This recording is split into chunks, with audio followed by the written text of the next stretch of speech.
আসসালামু আলাইকুম। জানিয়ে দিব এই মুহূর্তে হাতে পাওয়া সর্বশেষ ভয়ঙ্কর কিছু আন্তর্জাতিক আপডেট বাংলা সংবাদ। শুরুতেই থাকছে সংবাদ শিরোনাম। শুরুতেই জানিয়ে দিব ভারতীয় প্রতিরক্ষা মন্ত্রীর বক্তব্যে তীব্র নিন্দা পাকিস্তানের। কাশ্মীরের সীমান্তবর্তী গ্রামগুলোর বাংকার নির্মাণের নজর। এরপর রয়েছে গাজায় এবার মানবিক সহায়তার কেন্দ্র বানাচ্ছে ইসরায়েল। সর্বশেষ থাকছে পাকিস্তানের পরমাণু অস্ত্রের দায়িত্ব আইএসএ দাবি রাজনাথের। এতক্ষণ শুনছিলেন সংবাদ শিরোনাম, এবার বিস্তারিত। প্রিয় দর্শক, আপনি যদি এই চ্যানেলে নতুন হয়ে থাকেন, ভিডিওটি দেখতে দেখতে চ্যানেলটি সাবস্ক্রাইব করে আমাদের সাথেই থাকুন। ভারতীয় প্রতিরক্ষা মন্ত্রীর বক্তব্যের তীব্র নিন্দা পাকিস্তানের। পাকিস্তান কি পারমাণবিক অস্ত্র পরিচালনার জন্য যথেষ্ট দায়িত্বশীল, এমন প্রশ্ন তুলেছেন ভারতের প্রতিরক্ষামন্ত্রী রাজনাথ সিং। পাশাপাশি তিনি পাকিস্তানের পারমাণবিক অস্ত্র আন্তর্জাতিক তদারকির আওতায় আনতে বিশ্ব নেতাদের প্রতি আহ্বান জানিয়েছে।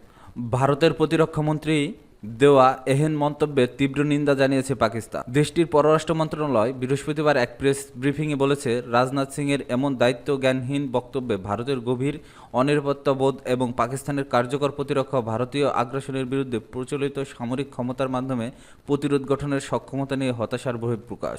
পাকিস্তান মনে করে ভারতের বিরুদ্ধে প্রতিরোধ গঠনের জন্য নিজেদের প্রচলিত সামরিক সক্ষমতাই যথেষ্ট, কোনো ধরনের পারমাণবিক ব্ল্যাকমেইলের প্রয়োজন নেই, যেটা ভারত নিজেই বহন করে বেড়ায়।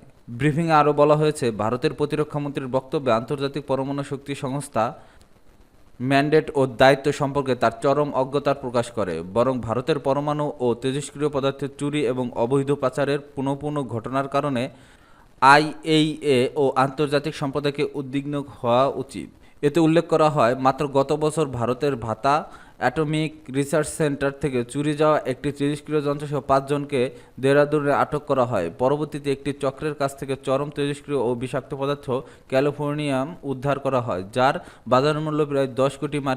2021 সালে ক্যালিফোর্নিয়াম চুরির 3টি ঘটনা নথিভুক্ত করা হয়। এসব ধারাবাহিক ঘটনা ভারতের পারমাণবিক ও তেজস্ক্রিয় পদার্থের নিরাপত্তা ব্যবস্থা নিয়ে গুরুতর প্রশ্ন তোলে এবং দেশটির ভেতরে সংবেদনশীল দ্বৈত ব্যবহারযোগ্য উপকরণের একটি কালোবাজার সক্রিয় রয়েছে বলে ইঙ্গিত দেয়। পাকিস্তান এসব ঘটনার স্বচ্ছ ও পূর্ণাঙ্গ তদন্ত দাবি করেছে। পাশাপাশি ভারতকেও তার নিজের পারমাণবিক স্থাপনা ও অস্ত্র ভাণ্ডারের নিরাপত্তা নিশ্চিত করার আহ্বান জানিয়েছে। এর আগে বৃহস্পতিবার বিকালে রাজনাথ সিং ভারত অধিকৃত জম্মু ও কাশ্মীরের শ্রীনগরে ভারতীয় সেনাবাহিনীর 15 কোর সদর দপ্তর পরিদর্শন করেন এবং সেখানে সেনা সদস্যের সঙ্গে মতবিনিময় করেন। এ সময় তিনি বলেন, বিশ্ব জানে আমাদের সেনাবাহিনীর লক্ষ্য কতটা নিখুঁত এবং তার যখন আঘাত হানে তখন শত্রুরাই হিসাব রাখে। আজ সন্ত্রাসবাদের বিরুদ্ধে ভারতের সংকল্প কতটা দৃঢ় তা বোঝা যায় এই কথাই যে আমরা পাকিস্তানের পারমাণবিক ব্ল্যাকমেলের তোয়াক্কা করিনি। রাজনাথ সিং আরও বলেন, গোটা বিশ্ব দেখছে কিভাবে পাকিস্তান দায়িত্বজ্ঞানহীনভাবে ভারতকে হুমকি দিয়েছে। আজ শ্রীনগরের মাটি থেকে আমি এই প্রশ্ন তুলতে চাই, এমন এক দায়িত্বজ্ঞানহীন ও উচ্ছৃঙ্খল দেশের হাতে কি পারমাণবিক অস্ত্র নিরাপদ? তিনি আরও বলেন, আমি মনে করি পাকিস্তানের পারমাণবিক অস্ত্র আন্তর্জাতিক পারমাণবিক শক্তি সংস্থার তত্ত্বাবধানে নেওয়া উচিত। মূলত তাই এর মন্তব্য পাল্টা জবাব দিয়ে নিন্দা জানিয়েছে পাকিস্তান। কাশ্মীরের সীমান্তবর্তী গ্রামগুলোর বাংকার নির্মাণের নজর। পাকিস্তানের গোলাবর্ষণে ক্ষতিগ্রস্ত জম্মু ও কাশ্মীরের গ্রামগুলোর নতুন বাংকার তৈরির ঘোষণা দিয়েছে মুখ্যমন্ত্রী ওমর আবদুল্লাহ। বুধবার ও তার আগের দিন মঙ্গলবার কাশ্মীরের নিয়ন্ত্রণ রেখার কাছাকাছি গ্রামগুলোর পরিদর্শনে গিয়ে তিনি একথা জানান। বুধবার উত্তর কাশ্মীরের বারমুলা জেলার উরির সালামবাদ, লাগামা, বান্দে ও গিঙ্গাল এলাকার পরিদর্শন করেন ওমর আবদুল্লাহ। এ সময় সাংবাদিকেরা তার কাছে ভবিষ্যতে এমন পরিস্থিতির বিষয়ে প্রস্তুতি সম্পর্কে জানতে চান। এ বিষয়ে ওমর আবদুল্লাহ বলেন, গোলাবর্ষণে ক্ষতিগ্রস্ত এলাকার ব্যক্তিগত বাংকার নির্মাণে কেন্দ্রীয় সরকারের কাছে দাবি জানানো হবে। মুখ্যমন্ত্রী বলেন, জম্মু বা কাশ্মীরে যেখানেই আমি গেছি সবখানে আরও বাংকার নির্মাণের দাবি উঠেছে। মানুষের আশঙ্কা পরিস্থিতি যে কোনো সময় খারাপ হতে পারে, তাই তারা ব্যক্তিগত বাংকারের দাবি জানিয়েছে। ওমর আবদুল্লাহ বলেন, আমরা প্রথমে তাৎক্ষণিকভাবে জনগণকে ত্রাণ দেব, তারপর যেসব এলাকায় গোলাবর্ষণে ক্ষতিগ্রস্ত হয়েছে সেসব এলাকার বাংকার তৈরির জন্য কেন্দ্রীয় সরকারের কাছে একটি প্রস্তাব উত্থাপন করব। ব্যক্তিগত বাংকার বলতে এমন আশ্রয়স্থল বোঝায় যেখানে একজন বা একটি ছোট পরিবার আশ্রয় নিতে পারে। বোমা হামলা, পারমাণবিক বিস্ফোরণ, যুদ্ধ বা প্রাকৃতিক দুর্যোগ থেকে রক্ষা পাওয়ার জন্য মানুষ এসব বাংকার আশ্রয় নেয়। ক্ষতিগ্রস্ত গ্রাম পরিদর্শনকালে ওমর আবদুল্লাহর সঙ্গে উপদেষ্টা নাসির আসলাম ওয়ানি, উরির বিধায়ক সাজাদ উরি এবং জেলার ঊর্ধ্বতম প্রশাসনিক কর্মকর্তারা উপস্থিত ছিলেন। তারা ক্ষতিগ্রস্ত পরিবারগুলোর সঙ্গে কথা বলেন। এর আগে গত মঙ্গলবার গোলাবর্ষণে ক্ষতিগ্রস্ত দেখতে কুপওয়ারা জেলায় যান ওমর আবদুল্লাহ। জেলার কারনা সীমান্ত উপরিভাগে টাংধার, হাজিনার, নাচিয়ান, শামসপোরা, বাগবেলা, বাটপড়া ও তারবনি এলাকায় পরিদর্শন করেন তিনি সর্বশেষ পরিস্থিতির খোঁজখবর নেন এবং ক্ষতিগ্রস্ত পরিবারের সদস্যদের সঙ্গে কথা বলেন। টাংধারের কমিউনিটি বাংকার পরিদর্শনকালে মুখ্যমন্ত্রী সংকটকালে জীবন রক্ষায় এসব বাংকারের ভূমিকার কথা উল্লেখ করে বলেন, উত্তেজনাকর পরিস্থিতিতে এসব বাংকার জীবন রক্ষাকারী আশ্রয়স্থল হিসেবে কাজ করে। আমরা ঝুঁকিপূর্ণ এলাকায় বসবাসকারী মানুষের জন্য অতিরিক্ত বাংকার নির্মাণ করব। গত 22 এপ্রিল ভারত নিয়ন্ত্রিত কাশ্মীরের পেহেলগামে পর্যটকদের উপর বন্দুকধারীদের হামলায় 26 জন নিহত হন। এই হামলার সঙ্গে পাকিস্তান সংশ্লিষ্টতার অভিযোগ তুলে 6 মে রাতে পাকিস্তানি ক্ষেপণাস্ত্র হামলা চালায় ভারত। পাকিস্তান তাৎক্ষণিক প্রতিরোধ গড়ে তোলে। হামলার সঙ্গে এলওসি সংলগ্ন এলাকায় ভারত পাকিস্তানি সেনাদের মধ্যে পাল্টাপাল্টি গোলাবর্ষণের ঘটনা ঘটে। এতে উভয় পক্ষে হতাহতের ঘটনা ঘটে। পরে ভারতের সামরিক স্থাপনার সময় বিভিন্ন স্থানে হামলা চালায় পাকিস্তান।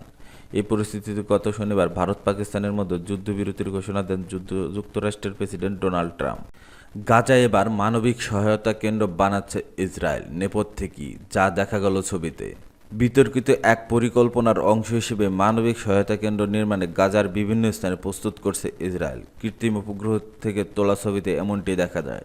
ইসরায়েল সরকার গত মার্চে গাজায় খাদ্য ও ঔষধ সরবরাহ স্থগিত করে দিয়েছিল। ইসরায়েলি মন্ত্রীদের দাবি, অবশিষ্ট জিম্মিদের মুক্তি দিতে হামাসের উপর চাপ সৃষ্টির লক্ষ্যে এ পদক্ষেপ নেওয়া হয়েছিল। জাতিসংঘ, ইউরোপ ও মধ্যপ্রাচ্যের নেতারা এই পদক্ষেপের নিন্দা জানিয়েছেন। জাতিসংঘ বলেছে, গাজায় ইসরায়েলি অবরোধের কারণে খাদ্য, ঔষধ ও জ্বালানির চরম সংকট দেখা দিয়েছে।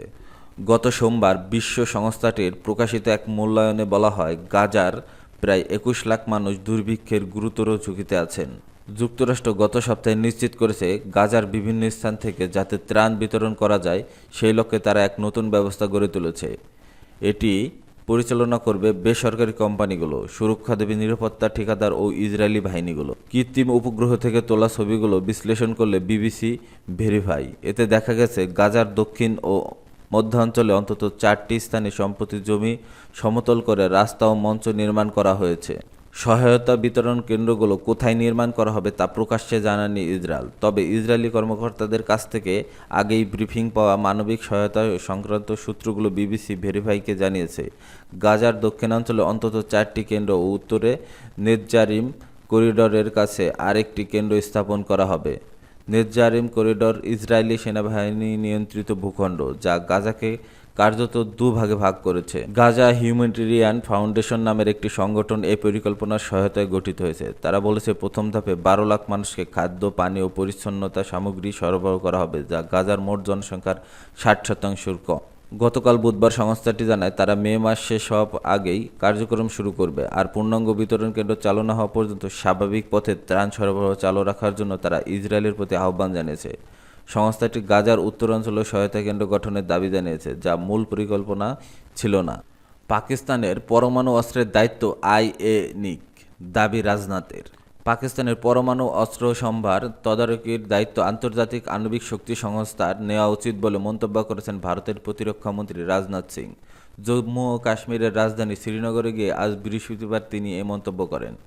পাকিস্তানের সঙ্গে সংঘাতে অপারেশন সিঁদুর নামে দিয়ে হামলা চালানোর পর রাজনাথ এই প্রথম শ্রীনগরে গেলেন। সেখানে বাদামীবাগ ক্যান্টনমেন্টে সেনাবাহিনীর উপস্থিতি তিনি অভিযোগ তুলে বলেন, পাকিস্তান কতটা দায়িত্বজ্ঞানহীন তার প্রমাণ গোটা বিশ্ব পেয়েছে।